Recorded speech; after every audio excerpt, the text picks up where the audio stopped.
Good morning, Chris from the Headache and Pain Management Centre here for your Tuesday, and today we're talking something a little controversial. So today we're talking about neurologists and why they often don't consider the neck when it comes to tension headaches and migraines. If you are joining me, type in below and say hello. It's good to have you with us. So the reason why we're doing this video this morning is because it's really common for us to see headache and migraine sufferers here at this clinic, obviously, and it's really common for others that have come to see us to have their headaches and migraines for a very long time, so often in terms of years or even decades. So a lot of the time, a lot of these people have been seeing neurologists and GPs over time to see what the issue is. Now, the reason why neurology is so important when we're talking about headache and migraine is because basically that's the chain of command when it comes to anything to do with the brain. Okay, so when it comes to, so if you go to the GP is not sure what to do, then the neurologist is the next port of call because they're the specialist when it comes to brains. So if you've got migraines, epilepsy, Parkinson's, these sorts of things, neurologists are the people that you need to see in that regard. Now, here's the problem. When it comes to headache and migraine, we do know that things happen in the brain when you have a headache or a migraine. So when you have a migraine, basically there's a whole stack of areas in your brain that light up. The emotional center starts to go, maybe the optical sort of cortex goes when it comes to the visual cortex. So that's what causes the auras in your eyes, and that's why you can feel sensitive to light and sound. So there's different things that happen in the brain when you have a migraine happens. However, what the question doesn't answer is what actually causes that to happen in the first place. So I've been to a couple of conferences recently with a stack of neurologists and spoken to a couple of colleagues of mine who have also neurologists, a couple of friends of mine actually who are neurologists, and basically the way that they look at the world is all brain centric. So what's happening in the brain? So they're looking at all the pretty things that light up when you have a functional MRI scan, look at all the research with all the different little receptors that all the different medications can bind to, look at all the different combinations that can happen when you have different types of medications for headache and migraine. But what they don't look at is actually what starts the process in the first place, like what starts the fire, right?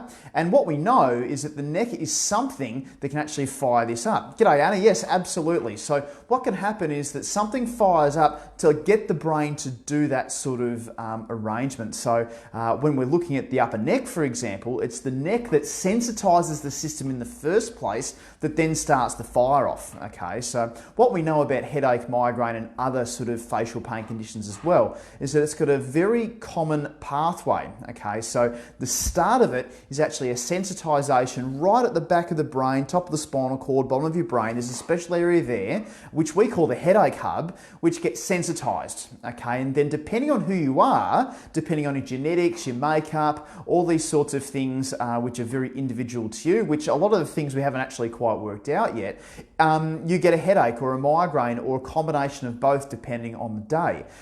So when the neurologists are looking at headaches and migraines, don't get me wrong, they're very intelligent people. They know more about the brain than, they've probably forgotten more about the brain than I know about it.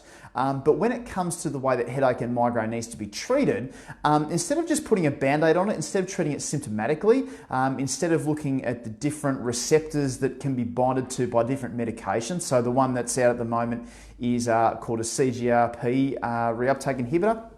Sorry, that's my mistake. Serotonin reuptake inhibitor is the triptans. So basically what happens is that those medications bind to different receptors and wind the symptoms down. However, it doesn't actually stop it from happening in the first place, which is what we're looking to do. Now, here's the reason why neurologists don't look at the neck when it comes to it. And it actually sounds so obvious that it really doesn't need to be said, but here it is. Okay, so the reason why neurologists don't look at anything outside the brain is because it's outside the brain.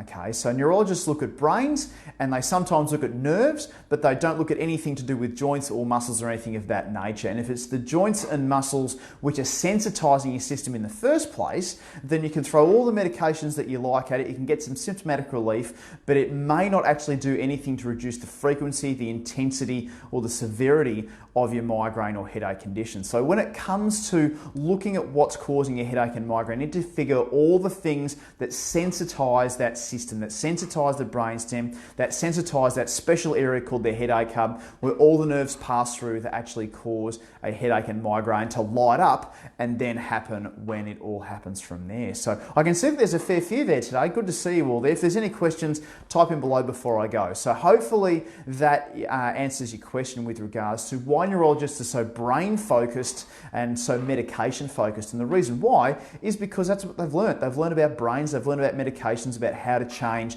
all the chemicals, all of the reuptake, all of the neurotransmitters in the brain in the first place. And it's not their area of expertise to look at anything outside the brain when it comes to next as well. There's a few other things and a few other thoughts I have on that which I might share on another video, but for now, basically all you need to know is that if you've got headache and migraine conditions that aren't actually working, g'day, good to see you there, Kirsten. If you have got a headache or migraine condition that's not getting better with the medications that you've been given, whether they be triptans or any of the other classes of drugs that you're on, then the neck is something that needs to be checked out, because the neck is something that can actually fire this whole system up.